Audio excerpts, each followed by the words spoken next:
palsu.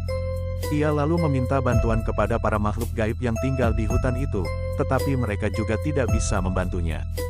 Sementara itu, Sultan Agung sudah sampai di Banten dan melihat keadaan kerajaan itu dari udara. Ia melihat bahwa Banten adalah kerajaan yang makmur dan kuat, dengan benteng-benteng yang kokoh dan pasukan yang banyak. Juru taman juga melihat bahwa rakyat Banten hidup rukun dan damai, tanpa ada tanda-tanda pemberontakan atau ketidakpuasan. Ia lalu berpikir bahwa menaklukkan Banten bukanlah perkara mudah, dan mungkin akan menimbulkan banyak korban jiwa. Sultan Agung kemudian merasa kasihan kepada rakyat Banten dan menyesali niatnya untuk menyerang mereka.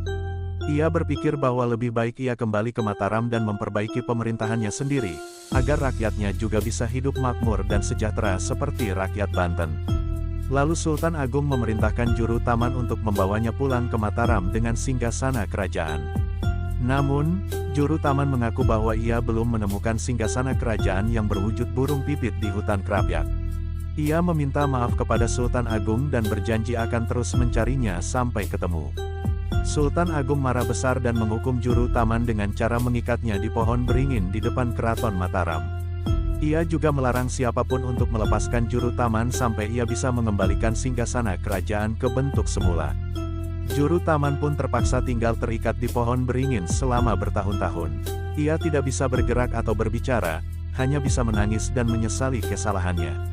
Para abdi dalam dan rakyat Mataram yang lewat di depan keraton sering melihat sosok juru taman yang menyedihkan itu, tetapi mereka tidak berani membantunya karena takut kepada Sultan Agung.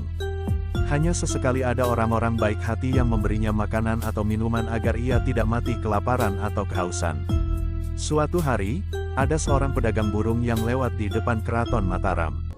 Ia melihat juru taman yang terikat di pohon beringin dan merasa kasihan padanya. Ia lalu mendekati juru taman dan bertanya apa sebabnya ia terikat di situ. Juru taman menceritakan kisahnya kepada pedagang burung itu dengan haru. Kemudian ia juga meminta tolong kepada pedagang burung itu untuk mencarikan burung pipit yang merupakan singgasana kerajaan di hutan Krapyak. Pedagang burung itu merasa tertarik dengan kisah juru taman dan bersedia membantunya. Ia lalu pergi ke hutan Krapyak dengan membawa beberapa perangkap burung. Di sana ia berhasil menangkap banyak burung pipit dengan mudah. Ia lalu membawa semua burung pipit yang ditangkapnya lalu dibawa ke keraton Mataram dan menunjukkannya kepada juru taman. Juru taman sangat senang melihat banyak burung pipit yang dibawa oleh pedagang burung itu. Ia berharap salah satu dari burung-burung itu adalah singgasana kerajaan yang dicarinya. Ia lalu meminta pedagang burung itu untuk melepaskan burung-burung itu satu persatu di dekatnya, agar ia bisa melihat mana yang berubah kembali menjadi singgasana. Pedagang burung itu pun menuruti permintaan juru taman dan melepaskan burung-burung pipit itu satu persatu. Namun, tidak ada satupun burung pipit yang berubah menjadi singgasana kerajaan. Semua burung pipit itu terbang bebas ke udara tanpa ada yang berubah bentuk. Juru taman merasa kecewa dan putus asa. Ia merasa tidak akan pernah bisa mengembalikan singgasana kerajaan dan terbebas dari hukuman Sultan Agung. Pedagang burung itu juga merasa bingung dan heran. Ia bertanya-tanya mana burung pipit yang sebenarnya adalah singgasana kerajaan Mataram, lalu si tukang burung memberitahukannya kepada juru taman ia masih ada burung lagi dan menyimpan satu burung pipit lagi di dalam sangkarnya. Ia lalu mengambil sangkar itu dan membukanya. Di dalamnya ada seekor burung pipit yang tampak lebih besar dan lebih indah dari burung-burung pipit lainnya. Pedagang burung itu lalu melepaskan burung pipit itu di depan juru taman. Tiba-tiba, terjadi keajaiban. Burung pipit itu berubah menjadi singgasana kerajaan yang megah dan mewah. Juru taman tidak percaya dengan apa yang dilihatnya. Ia bersyukur dan berterima kasih kepada pedagang burung itu atas bantuannya. Lalu meminta pedagang burung itu untuk membawanya ke singgasana kerajaan dan meminta maaf kepada Sultan Agung. Pedagang burung itu pun membantu juru taman untuk naik ke singgasana kerajaan. Ia lalu mendorong singgasana kerajaan itu masuk ke dalam keraton Mataram. Di dalam keraton, Sultan Agung sedang duduk di ruang audiensi bersama para abdi dalam dan pejabatnya. Lalu terkejut melihat singgasana kerajaan yang hilang selama bertahun-tahun kembali lagi dengan juru taman di atasnya.